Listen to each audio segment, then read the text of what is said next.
Cube Radio. Salut, c'est Charles Dran avec l'équipe dans 5 minutes. On s'intéresse aux sciences, à l'histoire et à l'actualité. Aujourd'hui, on parle de musique, plus particulièrement de musique en direct, live, exécutée devant vos yeux, en présentiel. Beaucoup de gens ont trouvé les mois de pandémie particulièrement difficiles dans leur isolement, une vie sans rassemblement, comme par exemple les rassemblements musicaux, les spectacles, les événements, les festivals. Pendant des mois, les fans ont dû regarder leurs chanteurs et leurs musiciens préférés sur Zoom, sur YouTube, sur les réseaux sociaux, pour des concerts très authentiques, intimes, candides. Mais c'était pas pareil. Maintenant, les spectacles en direct et les festivals sont officiellement de retour, même si certaines restrictions demeurent. Et tout ce beau monde a l'air très content. Ce qui pose la question suivante, la musique live est-elle essentielle à l'humain? Voici des réflexions là-dessus, des études avec Élise Jeté.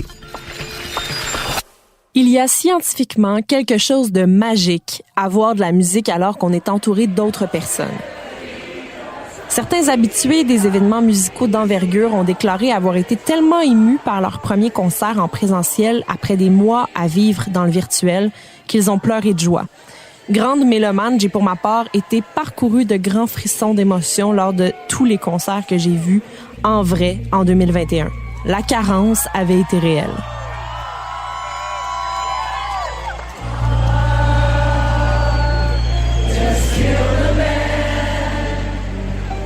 Dans le magazine numérique de Conversation, le théoricien de la musique Marius Kozak, qui est professeur à l'Université Columbia, parle de son désir d'expliquer cette magie et il admet y avoir consacré sa carrière. Selon lui, pour comprendre, il faut penser à la musique comme à quelque chose de plus grand que de simples sons qui envahissent les oreilles d'un auditeur. La musique est souvent considérée comme un très proche parent de la langue. Alors que les mots ont tendance à véhiculer des idées et des connaissances, la musique, elle, transmet des émotions.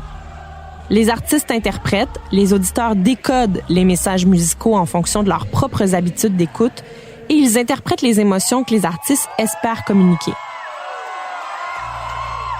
Mais si la musique ne faisait que communiquer des émotions, regarder un concert en ligne aurait dû avoir le même effet qu'une soirée musicale au Club Soda. Dans les deux cas, les auditeurs entendent les mêmes mélodies, les mêmes harmonies et les mêmes paroles. Alors, qu'est-ce qui ne peut pas être vécu à travers un écran d'ordinateur? Il manque l'accord mutuel. Et là, on va faire la ligne d'accordéon, tout le monde ensemble, OK? C'est un concept nommé dans les années 40 par le philosophe Alfred Schutz.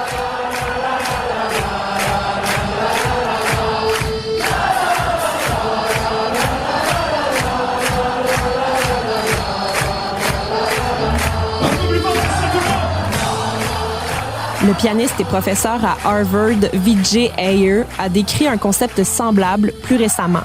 Il appelle ça « être ensemble dans le temps ». C'est que vu en personne avec d'autres gens, un spectacle peut créer de puissants liens physiques et émotionnels. Sans interaction physique, notre bien-être en souffre.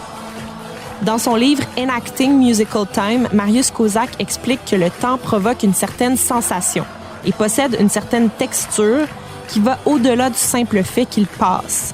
Le temps peut passer plus vite ou plus lentement, mais il peut aussi vibrer par les émotions vécues pendant qu'il passait. Lorsque le temps qui passe est vécu en présence d'autrui, il peut donner lieu à une forme d'intimité dans laquelle les gens se délectent, rient ou pleurent ensemble. C'est peut-être pourquoi l'éloignement physique et l'isolement social imposé par la pandémie étaient si difficiles pour tant de personnes et pourquoi de nombreuses personnes dont la vie et les routines ont été bouleversées ont signalé un changement troublant dans leur sens du temps.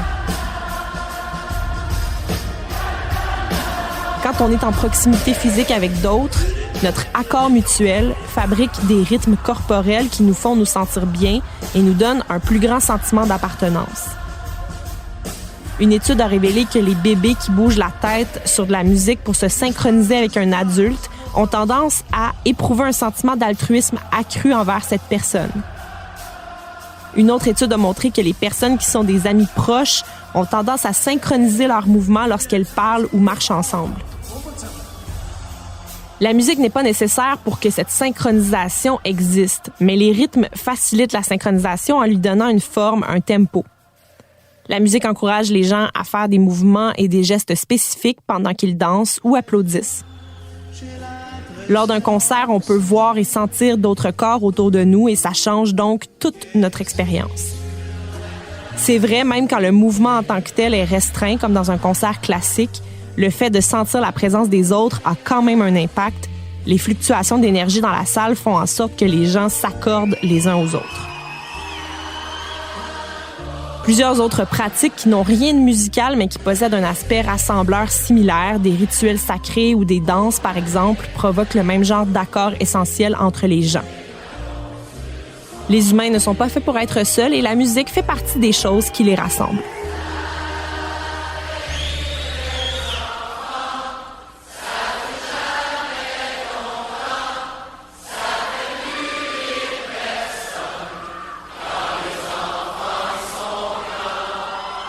Ouais, on parle souvent de communion quand on assiste à ce genre d'événement. Là, vous avez entendu des moments, on va dire classiques, mais tout spectacle, Élise le disait, musical ou autre, cet accord mutuel, c'est ça qui fait de nous des petites bêtes sociales et qu'il fait bon de retrouver à l'occasion ou même plus souvent. C'est nourrissant. Merci Élise Jeté, c'était en 5 minutes.